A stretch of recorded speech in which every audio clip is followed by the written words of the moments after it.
ठीक है फ्रेंड, तो हम शुरू करते हैं फोटोसिंथेसिस। और फोटोसिंथेसिस के द्वारा हम देखेंगे बहुत सारी कुछ चीज़ों को हम जानेंगे, सीखेंगे कि फोटोसिंथेसिस में होता क्या है। देखिए फोटोसिंथेसिस ये एक प्रोसेस है जिससे क्या होता है, प्लांट अपना फूड बनाता है और उसी प्लांट पे सारे जानवर, ठीक है, जितने भी जानवर हैं, इवन हम ह्यूमन बीइंग भी उसी प्लांट पे, उसी के प्लांट के फूड पे डिपेंड है। क्या है, गेहूँ, मतलब गेहूँ खाते हैं, चावल खाते हैं, दाल खाते हैं, जो भी चीज़ें, सब जो भी चीज़ें हमें मिल रही है, क्या है, वो प्लांट से मिल रही हैं। और प्लांट कैसे बना रहा है, फोटोसिंथेसिस प्रोसेस के द्वारा बना रहा है। ठीक है, तो वही उन्हीं चीज़ों को हमें जानना है, सीखना है। अभी आपने देखा कोरोना महामारी में कैसे ऑक्सीजन के लिए महामारी मची हुई थी, तो उसको भी हम जानेंगे इस प्रोसेस में, इस क्लास में हम जानेंगे कि प्लांट कैसे ऑक्सीजन को प्रोड्यूस करता है। बहुत लोग कहते हैं कि, और फिर हमारे पूर्वज क्या था कि हमारे पूर्वज बहुत पहले बताते थे कि जो गांव में, जो अभी लोग गांव से बिलोंग करते होंगे वो जानते होंगे कि बड़े बूढ़े कहते हैं क्या कि बच्चा रात में पेड़ के नीचे नहीं सोना चाहिए। तो रात में पेड़ के नीचे क्यों नहीं सोना चाहिए भैया, क्या रीजन है, तो उसको भी हम जानेंगे इस क्लास में कि रात में पेड़ के नीचे क्यों नहीं सोना चाहिए। क्योंकि क्या होता है कि बहुत सारे प्लांट होते हैं जो रात में CO2 को, स्टोमेटा के द्वारा CO2 को स्टोर करते हैं, तो वहां पे कंसंट्रेशन CO2 का बहुत हाई होता है। तो और भी लॉजिक है जो मैं इस क्लास में आपको बताऊंगा फोटोसिंथेसिस में। तो शुरू करते हैं फोटोसिंथेसिस के प्रोसेस को। ठीक है, फोटोसिंथेसिस क्या होता है, बहुत मजेदार ट्रिक के साथ बताएंगे, आपको कभी नहीं भूलेगा।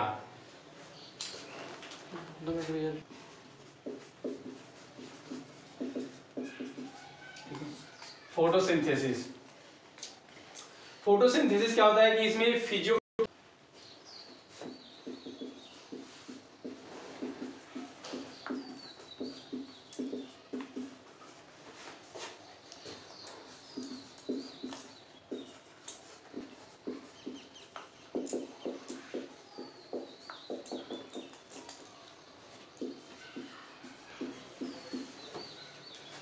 Plant synthesis the food by the physiochemical process, मतलब फिजिकल और केमिकल रिएक्शन होते हैं, फिजियोकेमिकल प्रोसेस कॉल्ड फोटोसिंथेसिस। ठीक है, फोटोसिंथेसिस, फोटोसिंथेसिस का और भी डिफिनेशन है, और भी इसमें पॉइंट है, और भी टर्म है, बहुत सारी चीजें हैं। जैसे फोटोसिंथेसिस में कौन सा लॉ होता है, फर्स्ट लॉ होता है, सेकंड लॉ होता है, थर्ड लॉ होता है, एंडरगोनिक रिएक्शन होता है कि एक्सरगोनिक रिएक्शन होता है। तो इन सब चीजों को मैं बहुत अच्छे से बताऊंगा आपको। एक सिंपल सी ट्रिक है, उस ट्रिक को आप कभी नहीं भूलेंगे। जैसे क्या है ट्रिक, ट्रिक ये है कि ट्रिपल E का कोर्स करना है, तो कोई सेकेंड क्लास में रिजर्वेशन करके ट्रिपल E का कोर्स करने जा रहा है। जैसे देखिए सेकेंड AC में रिजर्वेशन करा के ट्रिपल E का कोर्स करने चल दिए भैया। ठीक है, सेकेंड AC में रिजर्वेशन करा के ट्रिपल E का कोर्स करने चल दिए। अब इसी में आपका लगभग जितना आज तक क्वेश्चन पूछा गया, इसी पे सारा क्वेश्चन बन जाएगा। क्या है, फोटोसिंथेसिस की जो प्रोसेस होती है वो सेकेंड लॉ ऑफ थर्मोडायनेमिक्स को फॉलो करती है। Follow second law of thermodynamics.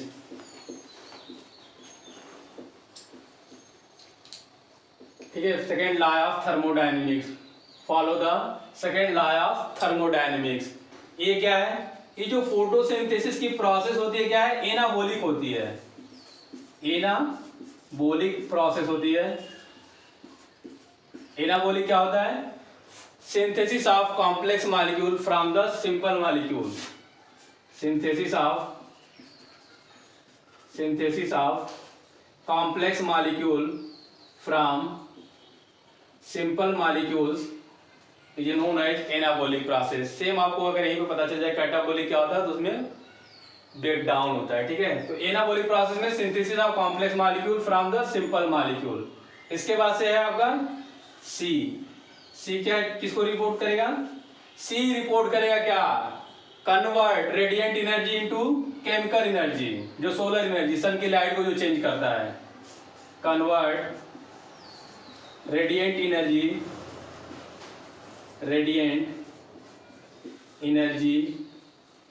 Into chemical energy. ठीक है, convert radiant energy into chemical energy. इसके बाद से E क्या करता है, अब आपको E के बारे में जानना है। ये एनर्जी ट्रांसफर प्रोसेस है, एनर्जी ट्रांसफर प्रोसेस है, ठीक है। इसके बाद से ये इंटरगोनिक रिएक्शन इसमें चलती है। इंटरगोनिक रिएक्शन आर इसी को बोलते हैं एंडोथर्मिक रिएक्शन। एंडोथर्मिक रिएक्शन इंटरगोनिक और एंडोथर्मिक होता है इस पूरे कंप्लीट इंटायर प्रोसेस के लिए। जो एनर्जी की रिक्वायरमेंट होती है, जो एनर्जी का आउटपुट मिलता है, वो उसे हमें सोलर से मिलता है, सनलाइट से मिलता है, बाहर से मिलता है। इसी को हम बोलते हैं इंटरगोनिक या endothermic reaction. Endergonic reaction and endothermic reaction क्या है? Entire process require input of the energy, इसी को हम बोलते हैं इंटरगोनिक रिएक्शन या एंडोथर्मिक रिएक्शन। तो ये आपका बढ़िया सा ट्रिक है, आप कभी नहीं भूलेंगे अगर थोड़ा सा भी, क्योंकि ये ऐसा इसमें कुछ भी नहीं है जो आज तक कभी कंपटीशन में पूछा ना गया। TGT, PGT, NEET, NET, GATE सब में पूछा गया, ठीक है। कहीं ना कहीं आपको ये क्वेश्चन श्योर मिल जाएगा। तो सेकंड लॉ को फॉलो करता है। एनाबॉलिक प्रोसेस होती है, convert radiant energy into chemical energy में चेंज करता है। एनर्जी का ट्रांसफॉर्मेशन होता है इसमें। इंटरगोनिक रिएक्शन या एंडोथर्मिक प्रोसेस होती है जिसमें require input of the energy होती है, इसी को हम बोलते हैं फोटोसिंथेसिस। अब तो हो गया फोटोसिंथेसिस का प्रोसेस, ठीक है। आप कैसे प्रोसेस होता है, क्या होता है, इन सब चीजों को आपने देख लिया, ठीक है। इसके अलावा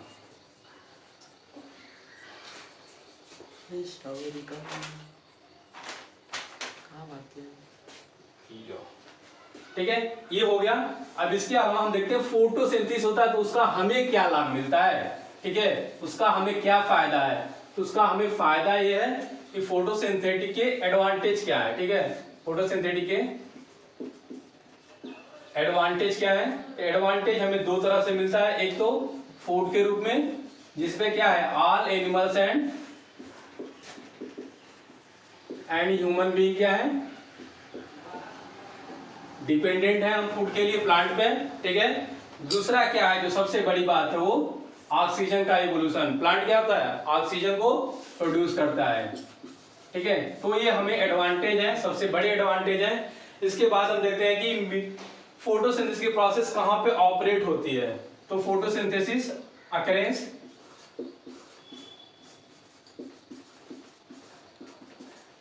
कहां पे होती है? क्लोरोप्लास्ट के मेसोसेल में होती है। Operate in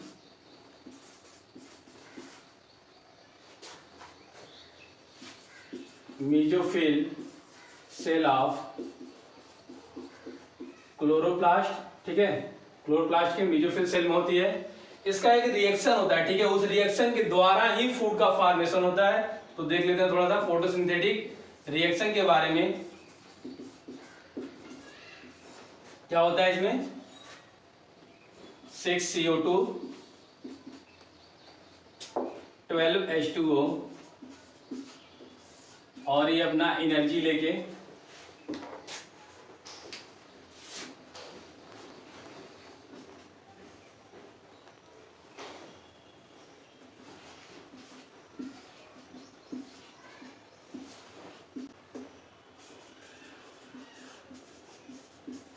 enzymatic process in chlorophyll molecule produce करेगा क्या? C6H12O6 plus 6 molecule oxygen plus 6 molecule H2O। इसमें ऑक्सीडेशन और रिडक्शन का प्रोसेस होता है, इसलिए हमको बोलते हैं, ये फोटोसिंथेसिस को हम बोलते हैं क्या? ऑक्सीडेशन रिडक्शन प्रोसेस भी बोलते हैं, ठीक है, इस पूरे प्रोसेस में, ठीक है। तो अभी आपने देखा फोटोसिंथेसिस का प्रोसेस कैसे होता था, कौन कौन सी चीजें उसमें इन्वॉल्व थी, एडवांटेज क्या है, कहां पे होता है, उसका रिएक्शन कैसे रिएक्शन है, ठीक है, रिएक्शन कैसे ऑपरेट होता है।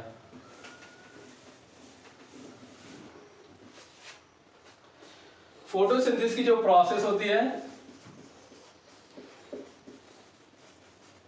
ठीक है, फोटोसिंथेसिस की जो प्रोसेस होती है, सनलाइट को यूज करता है, ठीक है, कार्बन डाइऑक्साइड को यूज करता है और वाटर मॉलिक्यूल को यूज करता है, यही हम जानते हैं, यही पढ़ते हैं। ठीक है, तो सनलाइट क्या करता है, सनलाइट प्रोवाइड करता है हमें फोटॉन, ठीक है, जिसे हम रेडिएंट एनर्जी चेंज होती है केमिकल एनर्जी में, CO2 स्टोमेटा के द्वारा एंटर करता है,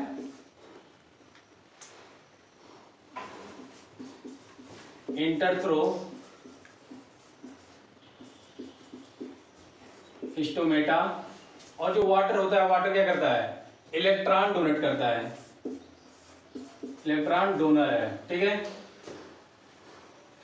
तो ये क्या करता है, फोटॉन क्या करता है, प्रोवाइड एनर्जी, एनर्जी प्रोवाइड करता है। जो CO2 मॉलिक्यूल होता है क्या करता है, इसी के द्वारा कार्बोहाइड्रेट का फॉर्मेशन होता है, फूड का फॉर्मेशन होता है, और जो इलेक्ट्रॉन डोनर, जो H2O मॉलिक्यूल है, इलेक्ट्रॉन डोनर है, वो क्या करते हैं, वो इलेक्ट्रॉन डोनर ऑक्सीजन का इवोल्यूशन करते हैं। तो इन तीनों प्रोसेस से मिला के हमारा क्या होता है, फोटोसिंथेसिस होती है। और इस फोटोसिंथेसिस में लाइट रिएक्शन होता है, उसके बाद डार्क रिएक्शन होता है। ठीक है, डार्क रिएक्शन के बाद फिर अपना प्लांट अपना फूड बनाता है, कार्बोहाइड्रेट्स बनाता है। ठीक है, फूड बनाता है। तो क्या होता है, सनलाइट, कार्बन डाइऑक्साइड, H2O तीनों को यूज करते हैं। सनलाइट क्या होगा, हमें जहां जो सूर्य की रोशनी से मिलता है, कार्बन डाइऑक्साइड हमें एटमॉस्फेयर से मिलता है, H2O हमें सॉइल से मिलता है। तीनों क्या करते हैं, एनर्जी प्रोवाइड करता है, कार्बोहाइड्रेट फॉर्मेशन है करता है, इलेक्ट्रॉन को डोनेट करता है। लाइट रिएक्शन होती है, लाइट रिएक्शन में क्या होता है, ATP और NADPH का फॉर्मेशन होता है, एनर्जी का प्रोडक्शन होता है। ठीक है, एनर्जी का प्रोडक्शन होता है in the form of ATP and NADPH। ठीक है, लाइट का ATP और NADPH बनेगा, और उस ATP और NADPH से क्या होगा, प्लांट अपना फूड बनाएगा। यहाँ पे क्या होगा, डार्क रिएक्शन में केल्विन साइकिल, इसको बोलते हैं केल्विन साइकिल, केल्विन साइकिल, या फिर C3 साइकिल बोलते हैं इसको, जिसके द्वारा क्या होता है, प्लांट अपना फूड बनाता है। ठीक है, अरे तो क्या होगा, लाइट रिएक्शन में क्या होगा, पहले इन्हें खाना बनाने के लिए क्या होगा, हम क्या करेंगे, खाना बनाने के लिए पहले हम गैस को चालू करेंगे, और गैस को चालू करेंगे तो क्या होगा, वहां से हमें हीट के रूप में एनर्जी मिलेगी, और उस हीट के रूप में जब एनर्जी मिलेगी तो क्या होंगे, हम खाना उससे बनाएंगे, खाना पकाएंगे जिसको बोलते हैं। तो ये तीन ऐसा प्रोसेस होगा फोटोसिंथेसिस में। पहले लाइट रिएक्शन ऑपरेट होगी। ठीक है, लाइट रिएक्शन कहाँ ऑपरेट होती है, एक चीज और देख लीजिए। ठीक है, लाइट रिएक्शन आपका ग्रेना में होती है, और जो डार्क रिएक्शन होता है आपका स्ट्रोमा रीजन में होता है। ठीक है, तो ये आपका ग्रेना में ऑपरेट होता है, आगे भी और बताया जाएगा। ये आपका डार्क रिएक्शन जो होती है स्ट्रोमा रीजन में होता है। ठीक है, तो यहाँ पे पहले क्या होगा, लाइट रिएक्शन ऑपरेट होगी, ATP और NADPH बनेगा, फिर उससे डार्क रिएक्शन होगा, प्लांट अपना फूड बनाएगा। ठीक है, उसके बाद से हम कुछ इसमें हिस्टोरिकल रिसर्च है फोटोसिंथेसिस में, कुछ साइंटिस्टों ने क्या किया है, बहुत सारा योगदान दिया है, थोड़ा सा हम उसे देखेंगे, फिर उसके बाद आगे बढ़ते हैं। तो सम हिस्टोरिकल रिसर्च के बारे में बताते हैं कि फोटोसिंथेसिस में किसने किनका क्या योगदान है। तो जो इम्पोर्टेंट योगदान है और जो कई बार एग्जाम में पूछा गया है उसको हम आपको बताते हैं। ठीक है, यहाँ पे हिस्टोरिकल रिसर्च इन फोटोसिंथेसिस में सबसे पहले क्या था, एरिस्टोटल एंड थियोफ्रास्टस का जो आइडिया था। ठीक है, सन 1600 ईस्वी के आसपास, 1400 ईस्वी के आसपास उनका जो आइडिया था कि जो प्लांट होते हैं absorb all material from the soil. ठीक है, उनका मानना था कि जो प्लांट सारी चीजों को सॉइल से एब्जॉर्ब करता है। उसके बाद से साइंटिस्ट आए स्टीफन हॉल्स, और इन्होंने क्या हुआ कि प्लांट में सनलाइट के इंपॉर्टेंस को बताया। ठीक है, प्लांट्स में सनलाइट का क्या इंपॉर्टेंट होता है उसको स्टीफन हॉल ने बताया। उसके बाद कौन आया भैया, उसके बाद सबसे बड़े साइंटिस्ट आए जिन्होंने सिद्ध किया, एक माउस और कैंडल के लिए उन्होंने बताया कि कैसे ऑक्सीजन इवॉल्व होता है या क्या होता है। अभी आगे प्रैक्टिकल आगे की क्लास में मतलब बताते हैं हम आपको। सॉरी, जोसेफ प्रिस्टले है। ठीक है, जोसेफ प्रिस्टले ने क्या किया कि उन्होंने बताया कि प्लांट में कोई ऐसी चीज होती है, प्लांट में कोई ऐसा चीज होता है जो फ्लोजिस्टान को डीफ्लोजिस्टान में चेंज करता है। दैट मीन्स कि वो खराब हवा को शुद्ध हवा में चेंज करता है, या फॉल एयर को प्योर एयर में चेंज करता है। और यहीं से आइडिया, यहीं से इवोल्यूशन हुआ, यहीं से मतलब थिंकिंग आई कि ऑक्सीजन के बारे में, ठीक है। तो give the concept about the oxygen. तो उन्होंने क्या किया, फ्लोजिस्टान और डीफ्लोजिस्टान के बारे में बताया। कई बार एक क्वेश्चन पूछा गया है कि फ्लोजिस्टान और डीफ्लोजिस्टान किसको रिप्रेजेंट करते हैं। तो यहाँ पे खराब हवा क्या है, CO2 को रिप्रेजेंट करता है। प्योर एयर है तो डीफ्लोजिस्टान जो है वो प्योर एयर को रिप्रेजेंट करता है, ऑक्सीजन को रिप्रेजेंट करता है, ये CO2 को रिप्रेजेंट करता है। ये पूछा गया है, PCS में पूछा गया है, ठीक है। उसके बाद जो आया भैया आपके जॉन इंजनहॉज, ठीक है। जॉन इंजनहॉज क्या था, उन्होंने एक्वाटिक प्लांट पे अपना एक्सपेरिमेंट किया और एक्वाटिक प्लांट को उन्होंने बताया।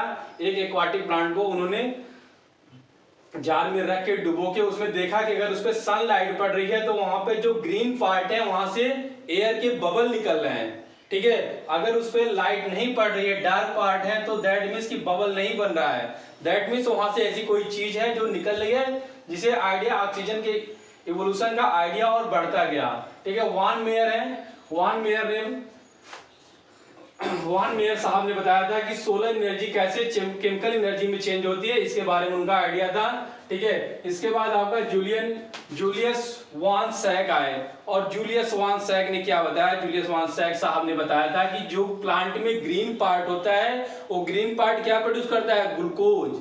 लेकिन जब प्लांट जो उसी ग्लूकोज को जब स्टोर करता है तो स्टार्च फॉर्म में होता है। इसीलिए क्वेश्चन यहाँ से और भी बनता है कि प्लांट का रिजर्व फूड मटेरियल क्या होता है बच्चों, प्लांट का रिजर्व फूड मटेरियल स्टार्च, और ह्यूमन बीइंग का या एनिमल का रिजर्व फूड मटेरियल ग्लाइकोजन, ठीक है।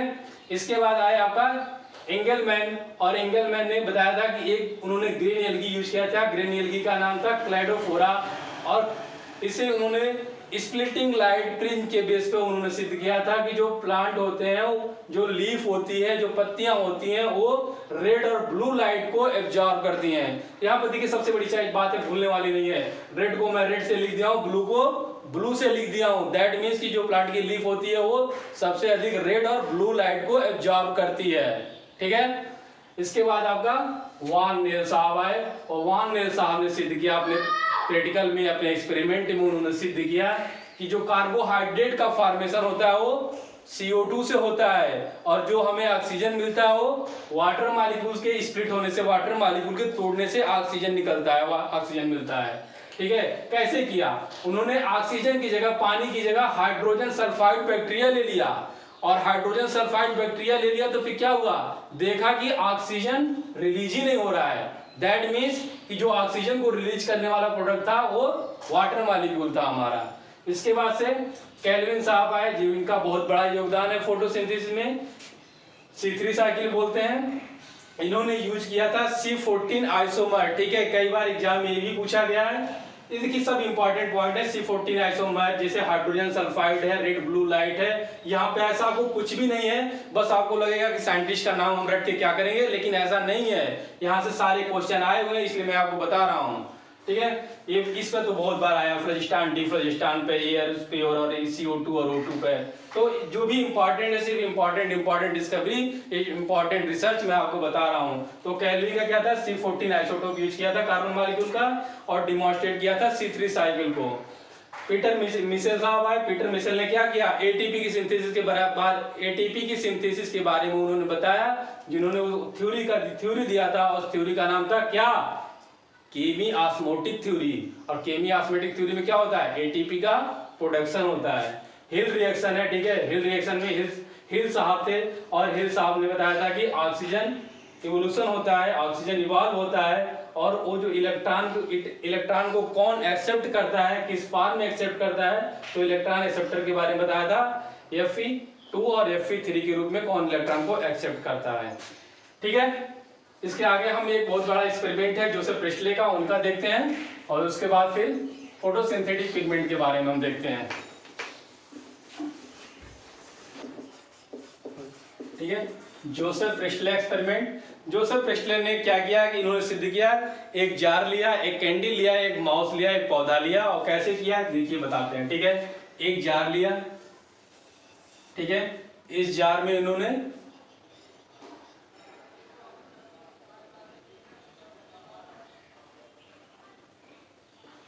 इसको कट करते हैं, ठीक है। इन्होंने क्या किया, एक कैंडल लिया, कैंडल, अभी अपनी कैंडल है प्यारी सी नाम भी बने तो आप लोग अपनी कॉपी में प्यारा सा बना लीजिएगा, कोई दिक्कत नहीं है।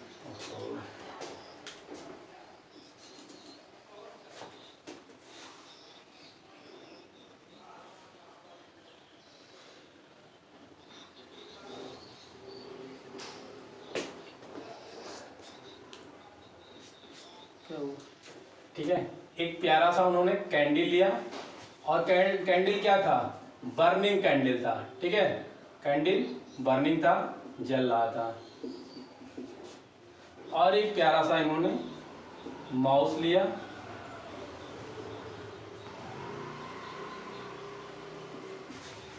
अब माउस अच्छा ना बने तो इसमें हंसने की बात नहीं है, आप लोग देख लीजिएगा, ठीक है।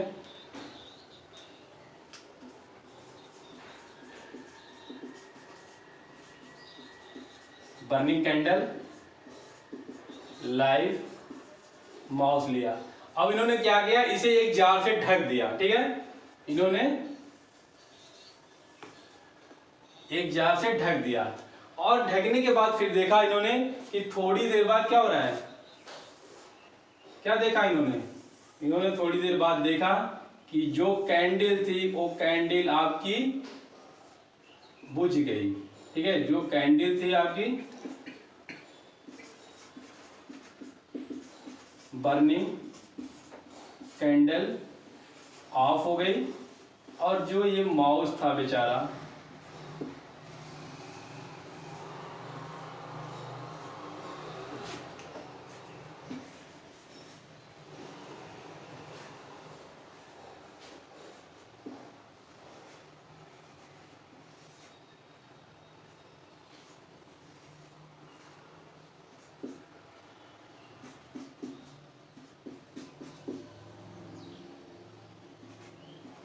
ठीक है, माउस की डेथ हो गई, ठीक है। अब इन्होंने देखा क्या था यहाँ पर करने, जो कैंडल जला के रखे थे, जो जिंदा माउस रखा था, उसकी दोनों की डेथ हो गई, माउस की भी डेथ हो गई और कैंडल भी बुझ गई। फिर इन्होंने क्या किया, अपने तीसरे एक्सपेरिमेंट के फर्स्ट, सेकेंड और थर्ड एक्सपेरिमेंट में उन्होंने क्या किया,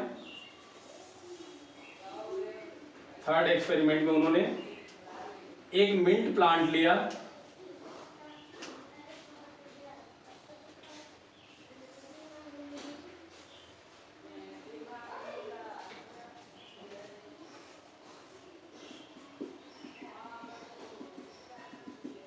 बर्निंग कैंडल लिया,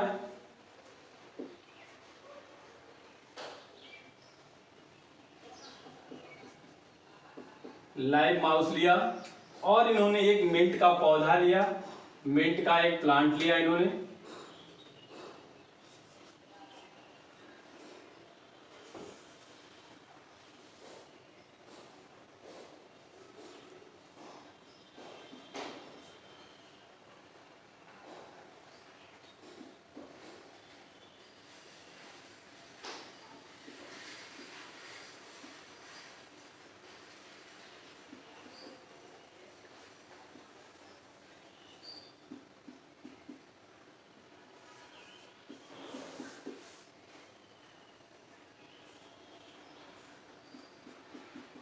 ठीक है। अब इन्होंने क्या किया, मिंट का प्लांट लिया,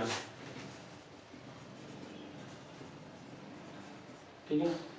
तो इन्होंने क्या देखा, इसमें देखा इन्होंने कि जो कैंडल था ये भी नहीं बुझा, और जो माउस था उसकी डेथ भी नहीं हुई। दैट मीन्स कोई ऐसी चीज है जो टॉक्सिक सब्सटेंस को चेंज कर रही है नॉन टॉक्सिक में, इसी का इन्होंने टर्म दिया कि फ्लोजिस्टान चेंज इन डीफ्लोजिस्टान, मतलब कि जो खराब हवा है वो शुद्ध हवा में चेंज हो रही है, ठीक है। तो यहीं से आइडिया आया, और यहीं से फिर फोटोसिंथेसिस के इवोल्यूशन में या फोटोसिंथेसिस की डिस्कवरी में बहुत बड़ा टर्निंग पॉइंट आया।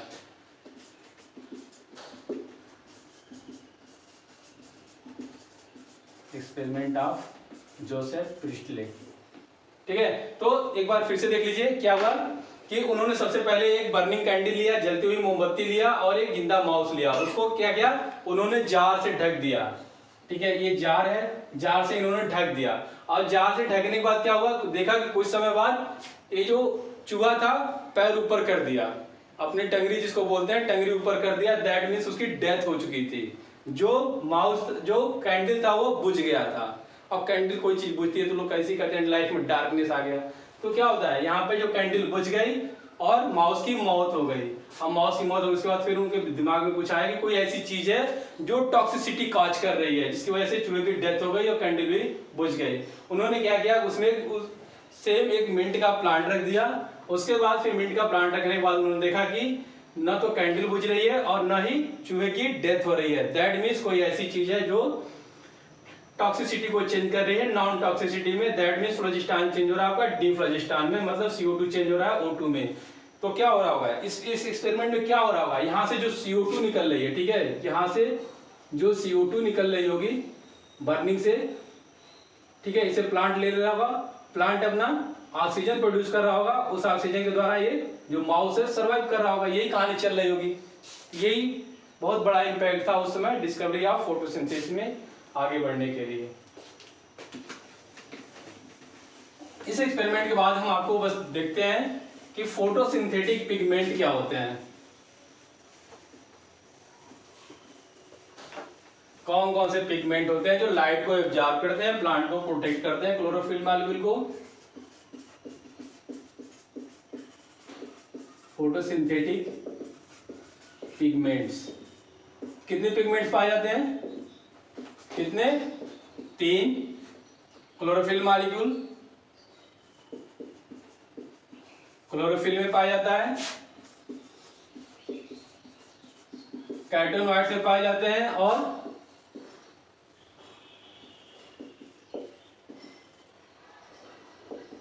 फाइकोबिलेंस के रूप में मिलते हैं। ठीक है, फाइकोबिलेंस के रूप में मिलते हैं। 3 पिगमेंट होते हैं, क्लोरोफिल मॉलिक्यूल, कैटोनॉइड्स और फाइकोबिलेंस। अब इस 3 पिगमेंट में क्लोरोफिल के बारे में देखा गया कि 5 प्रकार के क्लोरोफिल होते हैं, 5 टाइप के chlorophyll. A chlorophyll, B chlorophyll, C chlorophyll, D और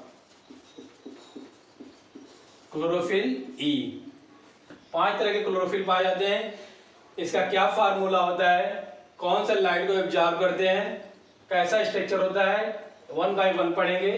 ठीक है, कैटोनॉइड्स 2 तरह के होते हैं, कैटोनॉइड्स 2 तरह के होते हैं, कैरोटीन और जेंथोफिल के फॉर्म में।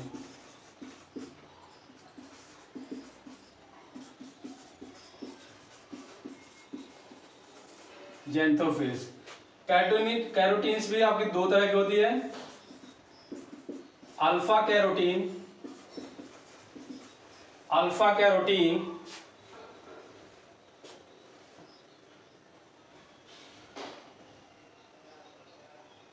Alpha carotene and beta carotene. ठीक है, जेंथोफिल आपका 3 तरह का होता है, क्रिप्टोजेंथ xanthine,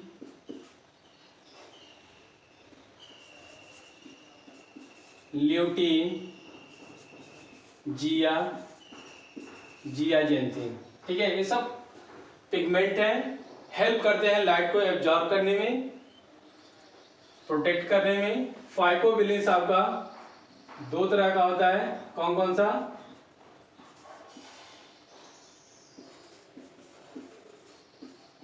phycocyanin and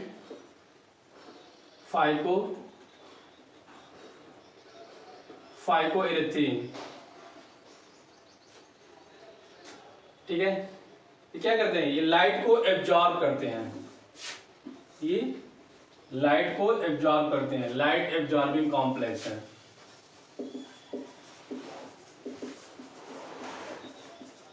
light absorbance में आप कह सकते हैं हेल्प करते हैं, तीनों पिगमेंट, क्लोरोफिल, कैरोटेनॉइड्स और फाइब्रोबिलिन। Thank you. इसी के साथ आपको पैरेलल वीडियो मिलता रहेगा लिविंग वर्ड पे, बैक्टीरिया पे, फिर जेनेटिक्स पे आएगा। इसके आगे के वीडियो में इसके आगे की चीज़ें आपको मिलती रहेंगी, ठीक है। बाकी सारी चीज़ों को आप कंटिन्यू करके देखिएगा, कमेंट बॉक्स में कमेंट करिएगा कौन सा टॉपिक चाहिए, कैसा लग रहा है। Thank you.